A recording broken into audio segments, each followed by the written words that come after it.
$700 Epiphone versus a $7,000 custom shop. Can anybody really even tell a difference? We'll see.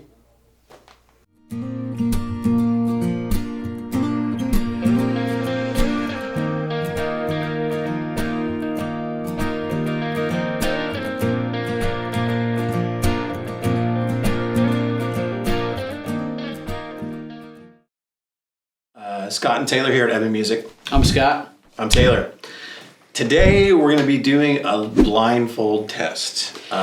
We get this question all the time, and we've really decided to kind of take this to the nth degree here, but we get this question all the time from beginning players, is this, $300 guitar any different than this $3,000 guitar? Is this $100 guitar any better? I mean, they both got 6 strings.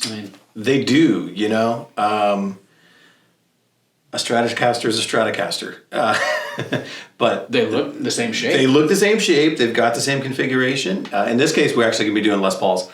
We're going to be looking at an Epiphone standard 50s Les Paul versus a custom shop 59 reissued Les Paul. So obviously complete polar opposites of the Les Paul field, if you will. Price ranges for sure. Absolutely. So, and we decided we'd do a blind test. We're going to blindfold Taylor, and we're going to have a few rules here. We decided that we'll blindfold him. I will hand him the guitars, so he knows what the 2 guitars are. The idea is that he's got to try to figure out which is which. I'll mix them up. His rule is he can't touch the headstock because the headstock shape can kind of give it away. He can only play the guitar. We've tuned him in advance to make sure there's no tuning involved. And what do you get plugged into today? So I thought the best kind of baseline amp for this would be to do something digital that's going to kind of already color the sound, makes it a little bit harder to distinguish.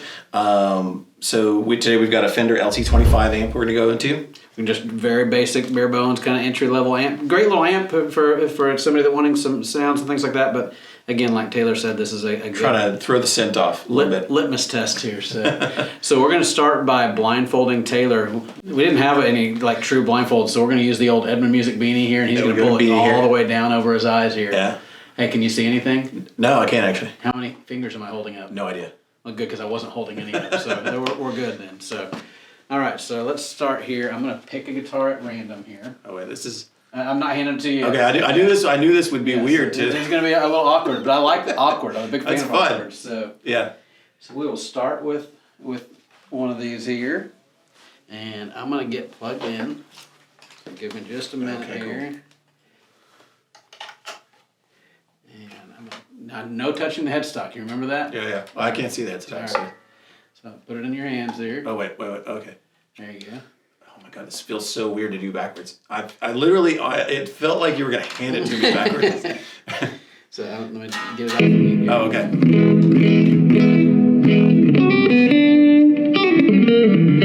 Reserve your judgment of what is what until you play them both.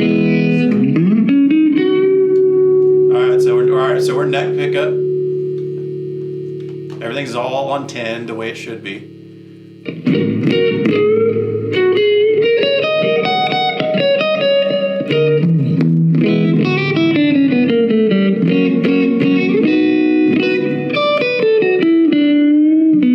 Plays nice.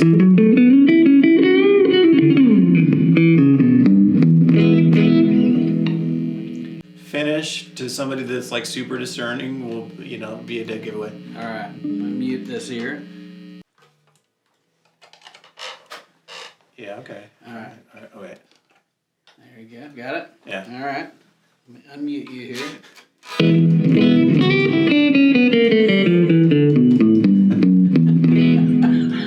You know what's funny? It's actually taking the senses out of this. It's harder than I thought. Is it really? That's so funny. Because I really thought you were gonna have this ridiculous look on your face. Okay, this is so stupid. But I love this. This is what I wanted to hear. That's so funny.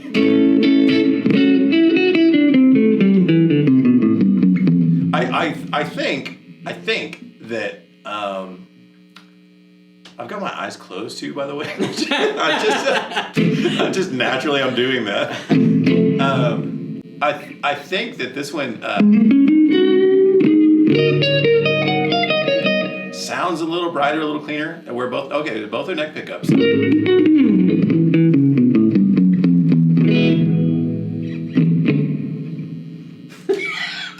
That's actually hard. I didn't think it would be. This is exactly what I hoped it would happen, but I didn't think it would. You know what's funny is like full disclosure. Before we did this, I plugged both of these guitars in and I tuned them and I listened for a second. I felt them and I was like, you know what? There's no comparison. But honestly, it's kind of hard.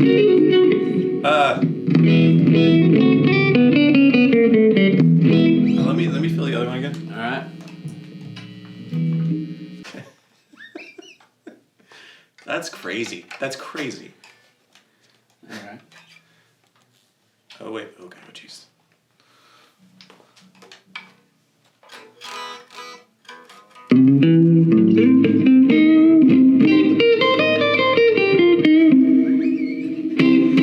I think this is the Epiphone. Is it not? I love this. Is it not? Hang on. Okay, all right. Okay, so Okay. I'll let Taylor in here. I did switch him the first time. The second time, I didn't switch him. So, Okay. but you were on the scent. I mean, it was obvious you were on the scent. The idea is that, you know, obviously the $600 guitar, $700 guitar is a well-made guitar, but it's fit and finish. I think there's the biggest separator between these two, to me, anyways. It is, but here's the thing: is like I really didn't want to feel around on the guitar too much. So like I was really just trying to feel right here. Yeah. I'm feeling just the finish on the neck right here, and a little bit of the fingerboards to feel like what feels. Honestly, sound-wise, I couldn't tell Couldn't tell as much as you thought you were going to. No, Which is crazy because these 59s are notoriously, you know, that PAF sound is well, here's the thing: is like it depends on where you're sitting from the amp in relation to the amp, and when your senses are taken out.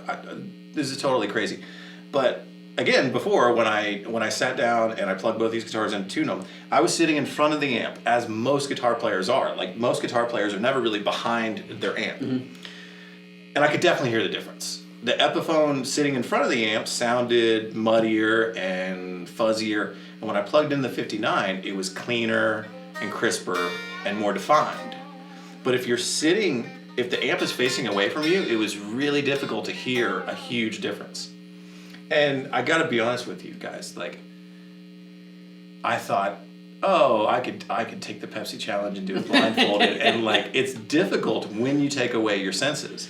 There are things that, you know, I always am a firm believer in. It's always the weakest link in your chain. So I think if we had done a very high-end amplifier, you know, a matchless or something like that, straight in, it probably would have been a little easier to discern. I think that's where the pickups stand out. Yeah. You know?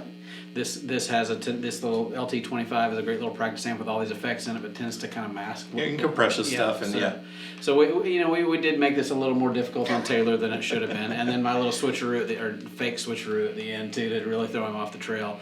But I think he was on the right path. But if I would have got it wrong, that would have been crazy. We're gonna have to do one of these with an acoustic sometime. Yeah. Let's plan on that. Because taking your senses away is really kind of crazy. Like way more than I thought it was going to be. You're relying on just your ear, and you know, honestly, on some of these import guitars, they're doing a great job for the price. But which, you know, like, okay, so I give this comparison to people all the time, and it's not disparaging at all to any guitars. But like we just said, you know, like a Les Paul's a Les Paul, whether you're paying $700 or $7,000 for it. You know, it's for all intents and purposes the same thing.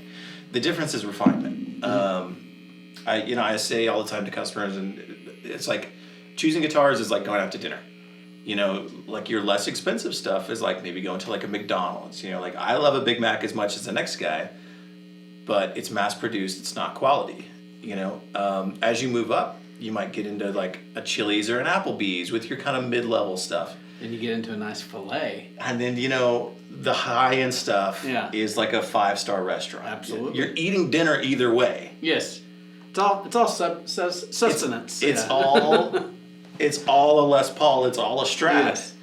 But the execution is where makes the difference. You're absolutely right. Yeah. Well, this was fun, guys. I honestly, like, I didn't expect it to. I loved that it was a little more difficult than we thought it was going to be. That's what I hoped. So we'll do one of these again with acoustics too, with dreadnoughts. I think would be a great thing to do. So, yeah, for sure. Yeah. So see you guys next time. Yep.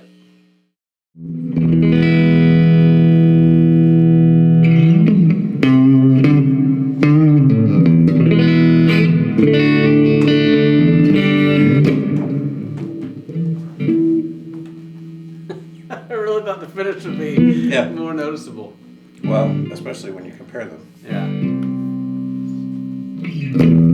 Okay. All right. Got a feel for that one.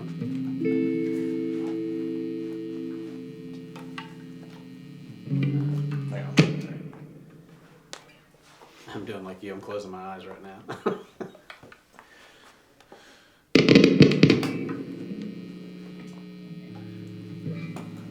I think I know.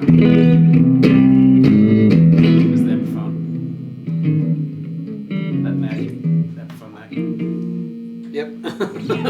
Both of them were the Epiphone. Are you serious? That's so Did you funny. think it was different? I thought it was different, yes. I totally thought it was different. The neck felt different on the first one. Were you listening to? Yeah. Yeah. But it was the neck, I Yeah. swear the neck profile felt different the second time around. That's awesome.